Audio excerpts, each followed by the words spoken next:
next corner, Lamont. It's that big house set on the hill. May I ask, Margot, the reason for this late call on Carolyn Sneed? I'd like to know what's the matter with the poor woman. I got an awful shock when I saw her in town last week. She looks positively haggard. I never saw such a change come over a person. Married life may not agree with her. She was a spinster for close to 40 years, wasn't she? I know, but I think she was foolish. Carolyn has nearly $1 million in her own name. She didn't have to marry. Yes, but right now I'm not the shadow. Remember, I'm just your patient chauffeur, darling. Lamont Cranston, in need of a rest from my famous mystery man role. That last adventure took a lot out of me, you know. Well, a marriage problem is hardly... Seriously, though, nobody knows anything about this man she married. He came into town 6 months ago, met Carolyn in some accidental manner at the county fair, and proceeded to rush her off her feet. I've met him only once, but I don't like his looks. Something sinister, I gather. Hence the shadow idea. Well, who is he anyway? Professor Arthur Sneed, I believe he calls himself. He has a small office in town where he's supposed to be working on inventions or something. Well, here we are. Usually pretty level-headed, Margot, but don't let your aversion for this man we're seeing be too apparent.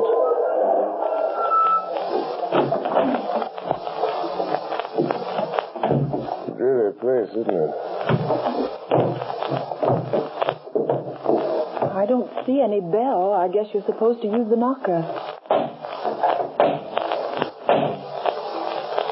Here he comes. Well, who is... Oh, it's you, Miss Lane. Yes. Good evening, Professor Sneed. I hope we aren't too late. Too late? Too late for what? Why, I phoned Carolyn that we'd drop in just to say hello. Well, she didn't tell me. Carolyn isn't feeling well at the moment. I'm sorry. Good night. Oh, but please, I only want to see her for a moment. That is, unless it's something really serious. Well, it isn't as serious as she pretends to think it is, but, well, come in. Thank you. This is my friend Lamont Cranston. Come in. I'm very happy to see Mr. Cranston. I've heard a lot about him. How do you do? You say Carolyn is ill? She didn't mention it when I... It came on suddenly. She's been in a nervous condition lately, but it's mostly imaginary. I made her go to bed. Well, would it be all right if I saw her? I suppose so. Go on up if you like. Well, thanks. I'll only be a few minutes, Lamont. What seems to be the trouble with your wife, Professor Sneed? Oh, she's run down, I guess. Frightfully nervous. She has some absurd notion that this place is, well, haunted. Haunted? It's only the wind, of course, and the creaking of an old house. Ghosts. She keeps talking about ghosts. And I can't persuade her that there are no such things. Of course, old houses have a habit of getting themselves haunted, Professor. As for myself, I'm not so sure there aren't such things as ghosts. But surely, Mr. Cranston... Oh, not the conventional sort, perhaps, but... I mean people's spirits. Souls, whatever you want to call them. Haunting the places where they've been unhappy. Very interesting, I'm sure. But a lot of tosh. I put no stock in it. No? I'm just noticing that rather rare book on the table, Professor. Neuroses of Death. What? If you're interested in that, I'm sure you must be interested in ghosts. I understand its morbid analysis of the factors of violent death are quite interesting. What do you know about it? Oh, I read all sorts of things, Professor. Professor Sneed. Oh, yes, Miss Lane? Carolyn wants her sedative. Oh, yes. I'll go up and give it to her. Did you find her comfortable, Miss Lane? Well, I think Carolyn is seriously ill. Yes, but more nerves than anything. Excuse me just a moment, won't you? Lamont, there's something wrong here. I was afraid there was. I don't know what it is, but it's something terrible. What's the matter with Carolyn? Well, she hardly recognized me, and she talks like one in a trance, as though she were in the grip of some deadly fear. When I suggested sending the doctor over, she shook her head, but I'm going to just the same. I can't help feeling it's that man, her husband. Yes, he isn't very pleasant, is he? skin has an odd pallor. You see it on men who spent some time in prison. There are many little traits of his behavior that interest me as a psychologist. A remarkable man. But you don't know. I don't know. But I think we'll investigate this more or less formally, Margot. I'll visit the professor tomorrow at his office in town.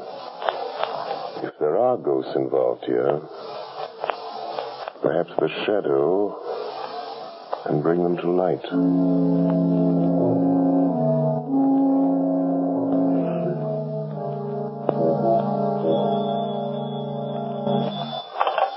Hello?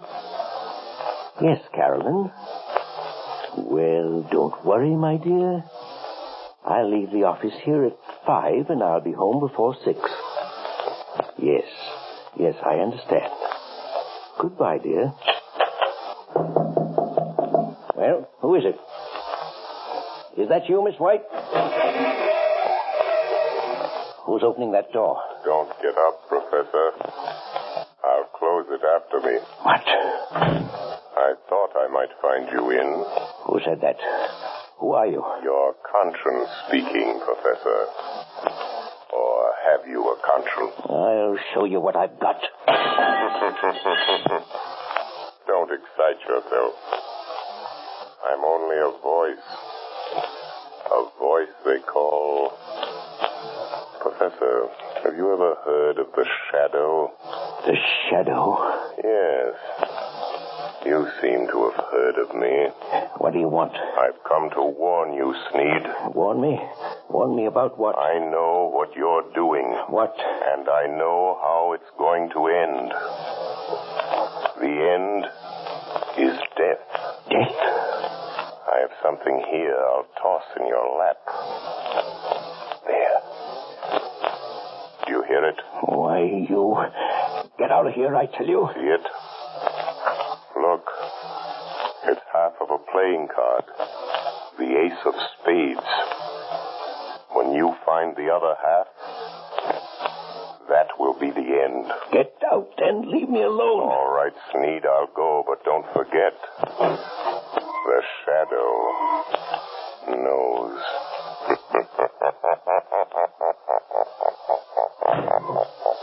Trying to frighten me with his tricks. Oh, coming back, are you? Oh, it's you, Miss White. There are two gentlemen here to see you, Professor Sneed. Two gentlemen? Well, I'm not expecting... I guess you may remember us, Professor Sneed. Spike. Your old friends, Spike Collins and Mr. Wilson here. Yes, of course. Please take those circulars on your desk, Miss White, and mail them at the post office right away. Yes, sir. Lock that door, right? Okay. And what are you staring at, Sneed? We ain't ghosts. I thought you two were doing a stretch at Leavenworth. Yeah, we were. But we framed a getaway. And now we come to see an old pal. Well, now, listen, Spike. I'd help you if I could. Not. We've been watching you, and we know your game. We ain't got no time to stall. This old dame you married has got plenty I don't know what you're driving at. Well, you'll know if we squawk about that dame you married out in Idaho that croaked without anybody knowing what was the matter with her. Cards on the table, Sneed. Has this one signed our money over to you? Yes. She fixed her will in my favor. Well, what are you doing to get it? Well, she has a weak heart. And... I know. Playing ghost and scaring her to death, eh? Well, that's too slow, Sneed. I got a better scheme. We break into the house, stage a burglary, see? In a scuffle, the old dame gets shot, dead. It's quick. No, you can't do that. No, you'll see.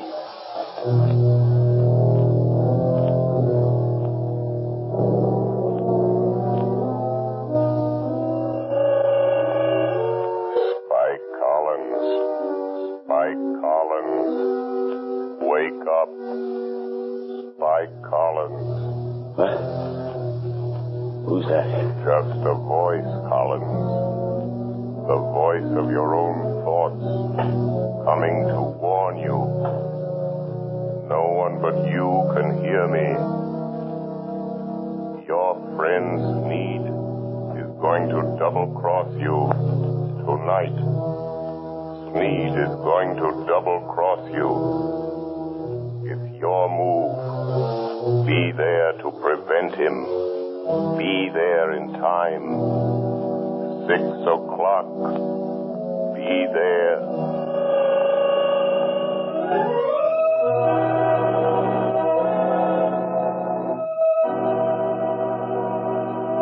The Shadow will return in just a few moments. While we're waiting, ladies and gentlemen, I want to tell you about the ever-increasing popularity of Blue Coal, America's finest anthracite. Blue Coal is winning new friends every day among New England housewives. They not only like the superior heat of Blue Coal, but they find that it simplifies housekeeping. This is because Blue Coal is so clean. It burns completely and does not send any particles of unburned carbon through the house to be deposited on furniture or woodwork. The drudgery of daily cleaning is reduced to a minimum with this clean fuel. Blue Coal is the largest single brand of solid fuel prepared especially for home use. Each car is laboratory tested at the mines for purity and size before shipment. Blue Coal is Pennsylvania's finest anthracite. So that you can personally identify this excellent fuel, it is actually colored blue at the mines. Order it by name. You will find the name of your nearest Blue Coal dealer listed in the Where to Buy It section of your classified telephone directory under the name Blue Coal.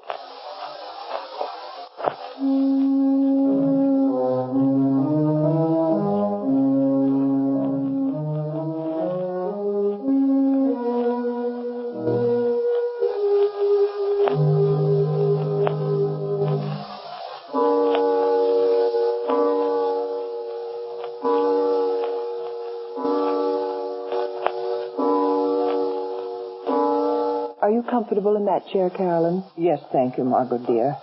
And I do appreciate your coming out here and staying with me. I'm glad to do it. But it's 6 o'clock. Your husband ought to be coming home pretty soon, shouldn't he? He phoned just before you got here and said he was starting. He seemed very agitated. Oh, he's a strange, unaccountable man sometimes. There are things about him I don't seem to understand. Yes, I know, dear. He has the car, I suppose? Yes, he's driving. He's probably on his way now. I've got to think of something. I know. We leave town. You're driving rather recklessly, Sneed. You again. I'm going to haunt you. Try to forget that I'm here in the rear seat. If it annoys you. No, don't look under the seat. If I could only see you, get my hands on you, I'd show you how much it annoys me. Shut up. I'm the voice of your conscience, Sneed.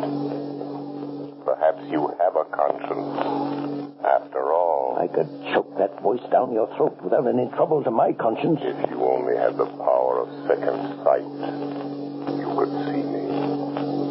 That's an invaluable gift, Sneed. Being able to see things that other men can't. Some people call it mental telepathy. Some by other names. Remember, I can see the pictures you make in your mind. I told you about that. You can warn all you like. That's not evidence. Not in court. A lot of wild guesses that don't mean anything. Well, doesn't it frighten you a little, Sneed? I simply will you not to see me, and you don't. Careful. There's a truck coming down the road. Better sound your horn. Good Lord, the fool's taking up the whole road. It's going to hit you. Look out. It's gone. There wasn't any truck there. No. I willed you to see it. And you saw it. No truck at all. Just hypnotism. Gosh, I'm having hallucinations. But that's the way to dispel hallucinations. Drive straight through them. Be careful. We're near your house. And this old mill road is tricky. What about it? Look, Sneed. There's a man in the road ahead of you. There is, eh? Really? Why, it looks like one of your two pals that called on you today. I knew he would be here, Sneed. Really? You're going to hit him if you don't watch out. More of your hallucinations. You think that I'll believe you again, don't you? Well, I won't. Look out. I hit him. This time, it was no hallucination, Sneed. He was in front of you.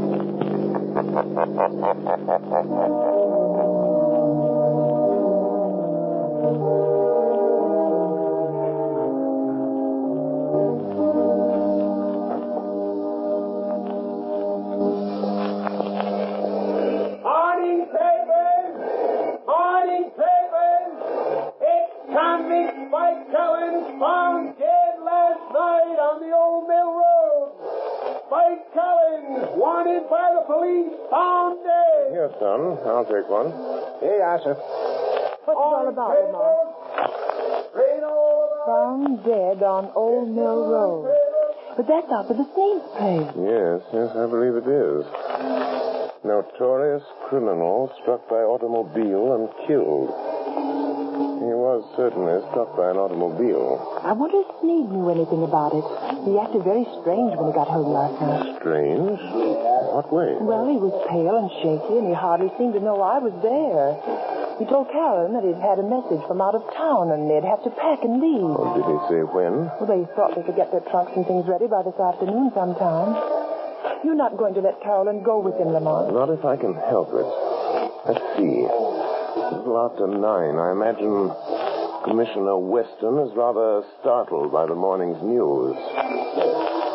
I think I'll have a word with Commissioner Weston.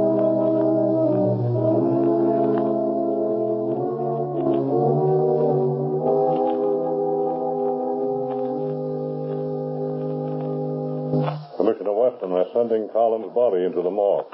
You went out there this morning and checked all details, Captain? Yes, sir, I did. And whoever hit him certainly smashed him up good. His face was all out of shape and couldn't recognize him. But we found these in his pocket. Now, let's see. A letter from his girl out west, looks like. Insurance policy. Library card of Leavenworth Penitentiary. And this ring, sir, that Collins always wore, with the figure 8 on it. Oh, yes. Well, it's a good job done, whoever did it. Tag that stuff and file it. Yes, sir. Let me know when the wagon gets here. Yes, sir. Police Department, Commissioner Weston speaking. Good morning, Commissioner. This is your good friend, the Shadow. Oh, yeah? Well, what the blazes do you want? To be of a little assistance, as usual. Yes, I see. I'm getting tired of this rigmarole, though heaven knows things happen when you phone. And what's the assistance today? Why didn't you investigate the ghost that haunts Sneed House, Commissioner, on the old mill road? Well, you missed up on that one, Mr. Shadow. I don't put much stock in ghosts, but we went out there and checked up. Searched the house. There's no evidence. No. Go again today, Commissioner. And this time, I think you'll get your evidence.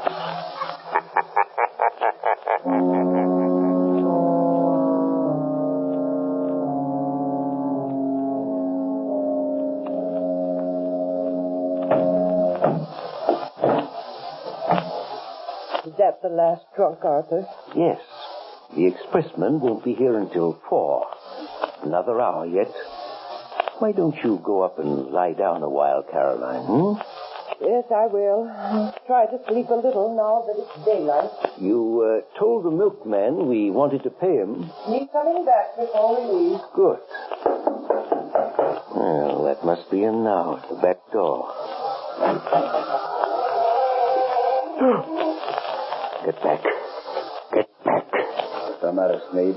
Think you're seeing a ghost? Stop. Don't come near me. Nuts. Snap out of it, will you? This is me, Spike Collins. You?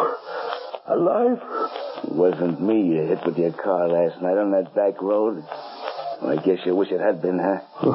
Who was it then? It was Watt Wilson. Fool got half pickled trying to get up his nerve for the job. Staggered out on the road before I could stop him, and wham. It was all over. Wilson, eh? So there was my chance, see? Him and me about the same size, his face and hands all smashed flat. I put my stuff in his pockets, my ring on what was left of his finger. There I was, dead. And all that time you was giving me the double cross. And maybe I am a ghost, but I can still deal with you, Sneed. Who is it, Arthur? Just a minute, Carolyn. Now listen, Spike. There's only one way to see this thing through. You and I have got to stick together. The shadow is after us both. We've got to get out together, away from this shadow. Don't kid me anymore about the shadow. You see this cat? I'm here on business and I'm going through with it. Put the old lady out of her misery. Good Lord. What's the matter? There, on the table. Nothing but a torn playing card. The ace of spades, or half of it. You've got to stop it, Spike. You've got to stop. Arthur, what's the matter? Who's this man? Carolyn, this is a friend of mine. A friend? Sure, a friend. But I don't understand. The pistol, Yeah, that's my way of doing business, lady. Your husband does it different. He's been scaring you to death, ain't he? Making you think the place was haunted. You know how he always does it? Stop it, Spike. He used to be an electrician, see? He rigs up a sort of electric sound box with a remote control switch. He usually puts the switch over here by the door. Yeah, here it is. what's it all about, Arthur? The ace of spades. The end. Death. When he turns the switch, you hear the ghost dance. All you have to do is turn this knob. That's the way it works, lady. But I hear it. Arthur, I hear it. Turn that thing off, you idiot. What? I haven't turned it on. You haven't. And what's making those sounds? I am. What's that? It's him. He's come. A shadow. I am coming up these cellar stairs. I will enter and stand beside you. Where is he? Stand back or I'll shoot. When I enter, I will touch one of you on the shoulder. Stop him. Stop him. And that one will die. Open over there. It's the cops. Come here, Steve. It's a plant. You called in the cops. No, don't shoot, Spike. The jig is up.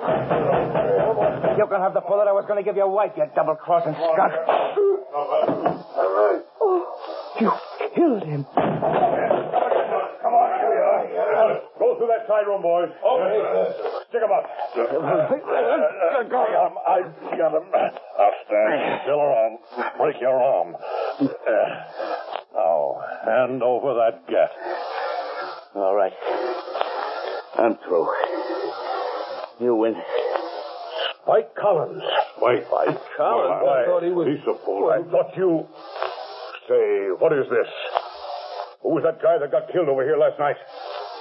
Come clean, Collins. Whoever it was, I didn't do it. Who's that? Where are you? Don't be alarmed.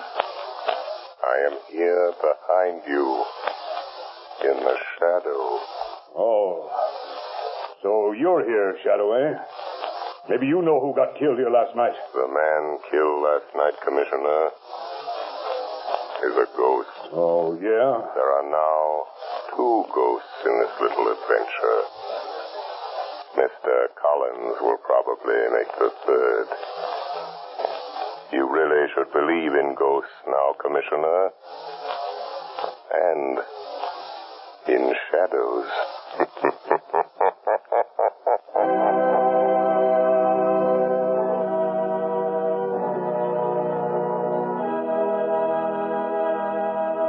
And now, before today's adventure with the Shadow comes to a close, John Barclay, Blue Coal's own heating expert, is here to give us another of his practical talks on automatic heating.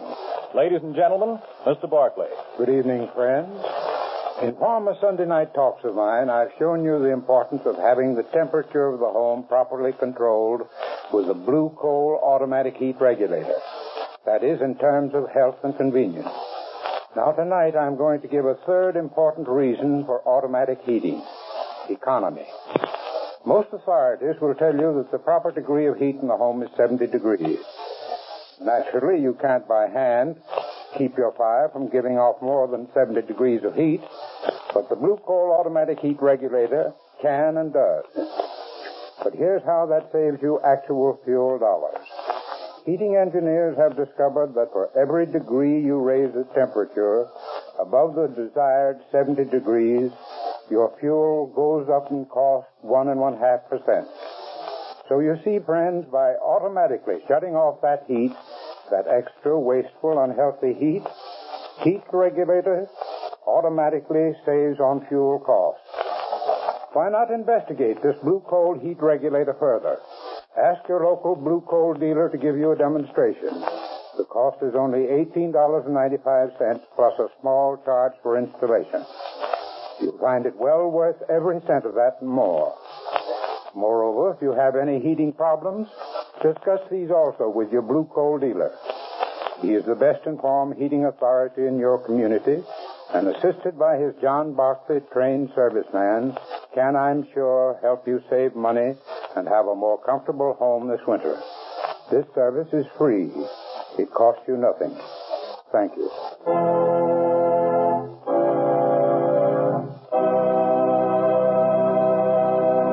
The Shadow adventure you have just heard is copyrighted by the Shadow magazine. The characters in this story are entirely fictitious. Any similarity to persons living or dead is purely coincidental.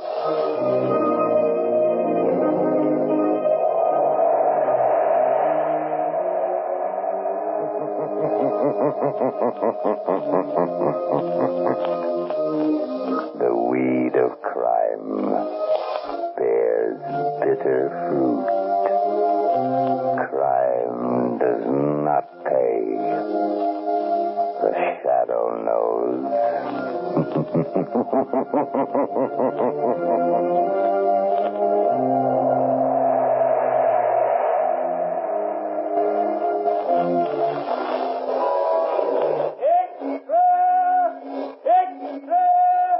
Hear all about it next week, same time, same station. The Shadow's latest adventure. Extra! Extra!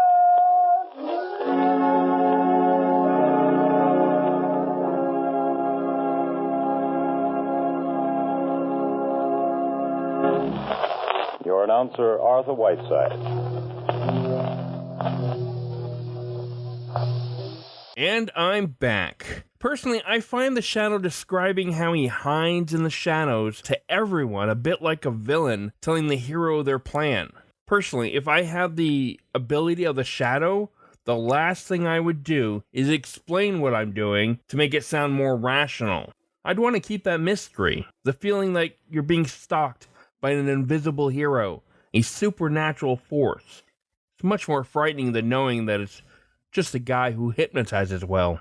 Also, whenever Orson Welles is portraying Lamont Cranston, I find that he sounds rather bored, like he doesn't want to play that part.